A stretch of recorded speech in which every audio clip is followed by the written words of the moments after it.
So here's my power steering pump.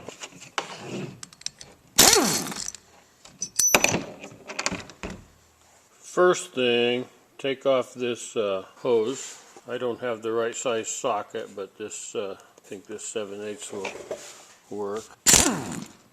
There we go. Save my copper washer on there. Next thing is these two bolts right here.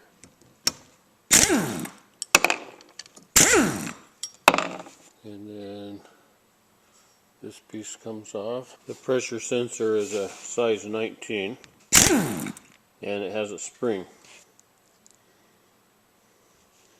So the cap, set that aside.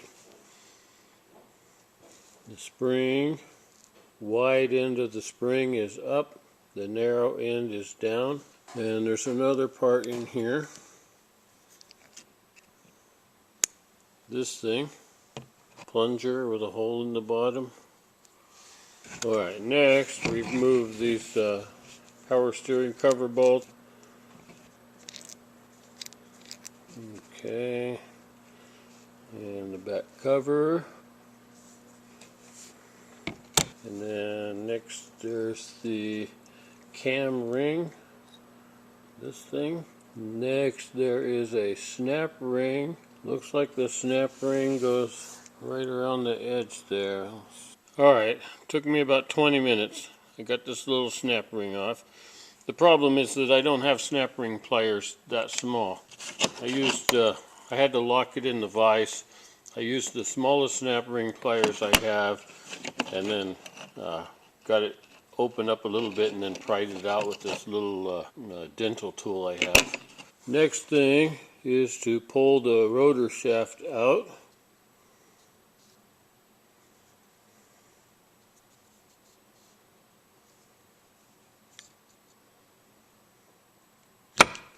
There we go.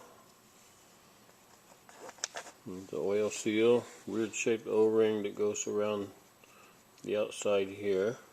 This thing comes out.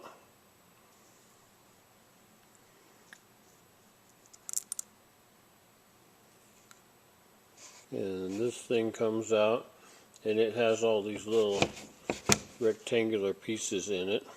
All those parts out, and the next thing I'm going to take off is this one. Seems like a 15/16 socket fits it.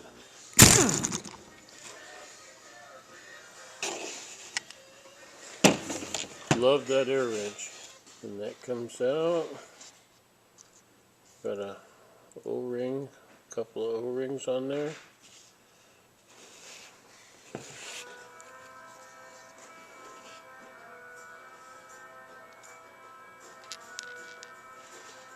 The little valve slides out. And the spring. Looks like both ends are the same. There's a spring in there. And that's it. Okay, I have it all cleaned up pretty good, organized. This is the power steering pump. I checked all these surfaces.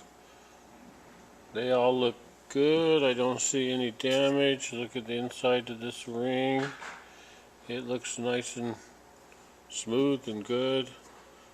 I want to check this thing.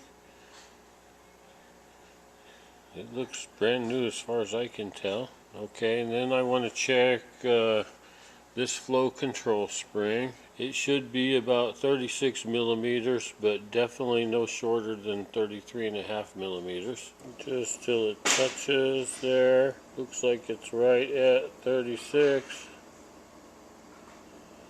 Yep, 36, so that's good. Slide these little guys in here, 10 of them. With all those in, then I'm going to check with my 0.002 inch, 0.061 millimeters, and just make sure that that will not fit into any of these guys. It doesn't even look like it's close to fitting in there. So there's not enough gap to put this feeler gauge in there, so that's good. The clearance is supposed to be 0.01 millimeters or 0.0004 inches. If a .002 feeler gauge fits, then they're no good. You have to get a new pump. These are the new O-rings, seal, pin, kind of like O-rings. There we go. There's 2 O-rings on this part. I have a little cup of transmission fluid here. Use that to dip the O-rings in.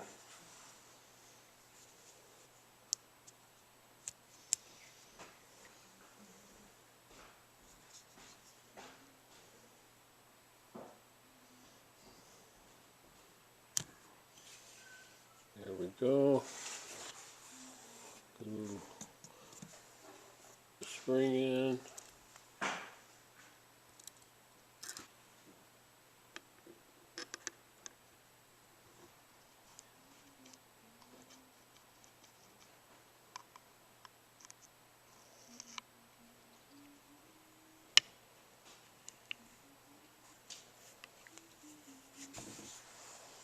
Okay, I need to put this in the vise and then torque this one to 29 to 43 foot-pounds. Put the new oil seal in here.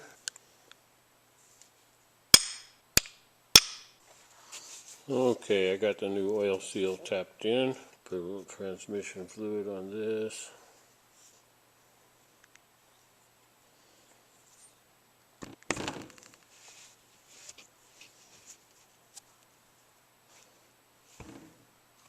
Okay, next is the rotor. The rotor is not the same on both sides. It looks the same at first, but on this side, the gears go right up to the grooves come right up to the edge around the middle here. On the other side, there's a little chamfer right along the edge here. They slope off, a little bevel on there. Also on this one, it has some kind of little stamp mark right here.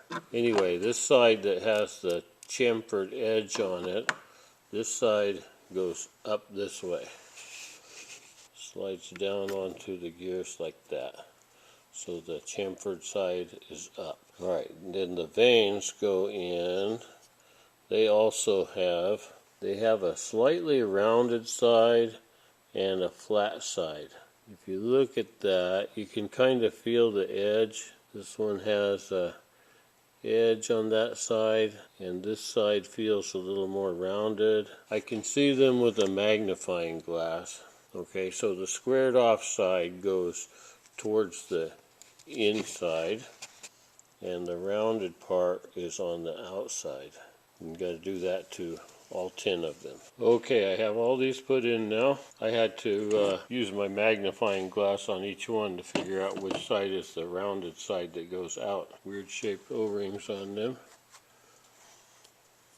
Fluid all over it. Down in the groove. Looks like the shape doesn't match up. Just trying to get that O-ring to fit right in there. Next, I'm going to slide this guy in. It looks like it only goes one way. If you put it this way, then the notches won't line up and it won't go. Pin here and a pin here. Everything lines up just right. It should slide right in there. Yeah. The O-ring is holding it up a little bit on this side, so yeah, maybe you need to put this in first and then put the O-ring on. Maybe that'll work better, I don't know. Got to put the snap ring back on here. I finally got that snap ring on there. That was a hassle. It stretched out a little bit, but I think it'll hold just fine. Luckily, the new one came with the kit, because the other one I stretched it out so it doesn't even work anymore.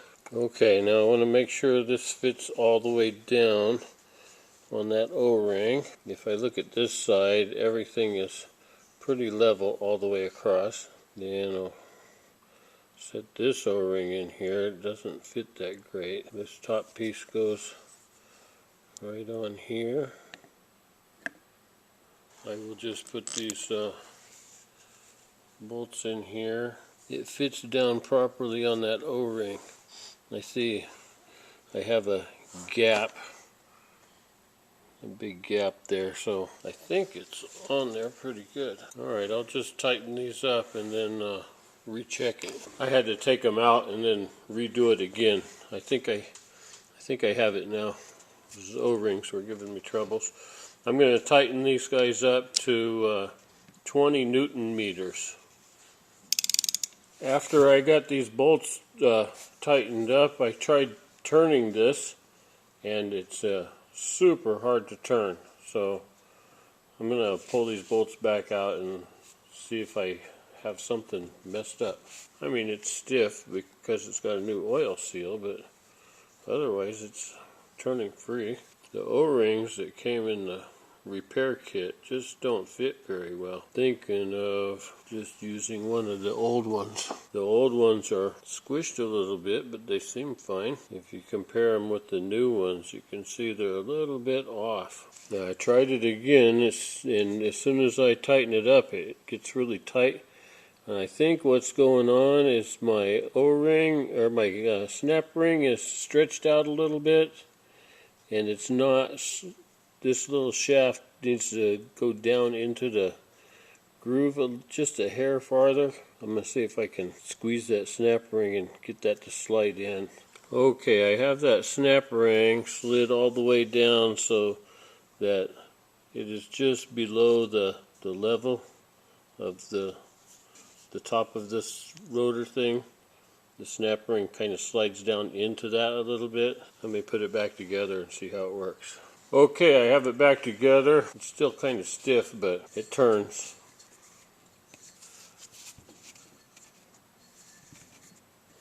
It turns easy enough. I think the problem was that clip. I went ahead and used both of my old O-rings because these new O-rings that came in the rebuild kit, they're just not the right shape. This is the Gates power steering rebuild kit, and I do not recommend it. Now I'm going to put the pressure sensor back in. First this little thing, some oil on it, and just drop it in there. There we go. And then this spring, the skinny end down, and then the cap. Oh, the cap has an O-ring on it that needs to be replaced. Put that on the spring and just squeeze it down and screw it in. The tightening torque for this is 25 to 30 Newton meters, or 18.5 to 21.5 foot-pounds. And next is the hose here. It has an O-ring to replace here. Dip it in some oil. Slip that on there. Okay, got our new O-ring on here. This thing goes on here so that this fork end goes over the pressure control valve here. So just slide it in there, line up the holes. A couple of little bolts go in here. And these little bolts tighten up to about 10 Newton meters or 7 foot-pounds. And that's pretty much it. Make sure you put your little key back in there.